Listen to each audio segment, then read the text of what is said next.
Well, I think it goes without saying we lost a legend, and not just here at the University of Washington, but in football, college football, and all-around football.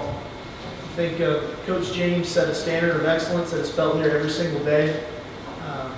We have him speak to our team every year since I've been here.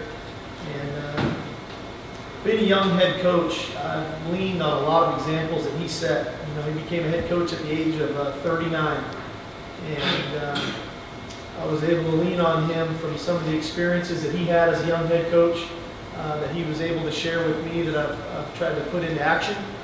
And I can honestly tell you, I have a picture of Coach James and I in my office prior to the Holiday Bowl. And it's something I look at quite honestly every single day before I leave my office of he and I shaking hands. It wasn't a planned photo. It was one that was caught spontaneously, and something I cherish today and I'll cherish forever.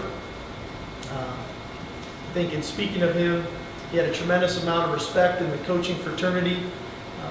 We've seen that from the remarks being made by not only post head coaches, but present day head coaches, and the respect that they've had for him and the impact that he's had on the game of football, and especially in the college ranks.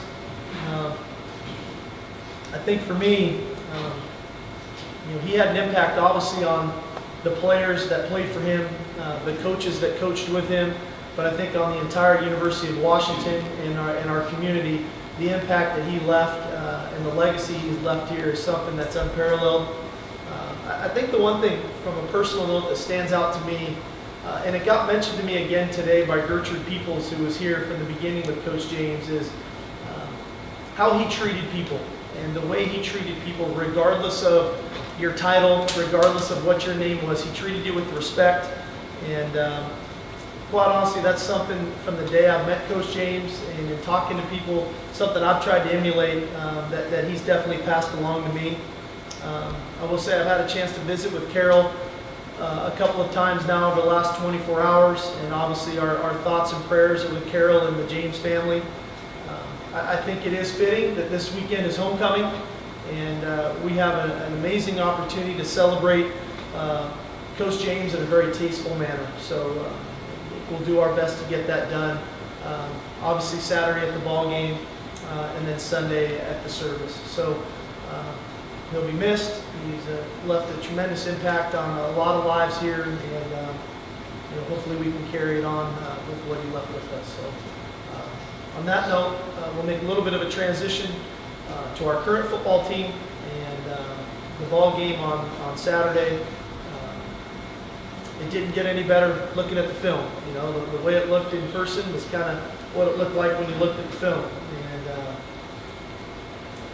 challenging time for us in that we fought like crazy the previous 2 weeks against two really good opponents, and for one reason or another, it just didn't come to light Saturday. And I thought we started the ball game well. I thought the second quarter of the game really took its toll on our ball club, our inability to get first downs on offense, given the defense poor field position. They fought, I think, as much as they could and to keep Arizona State out of the end zone.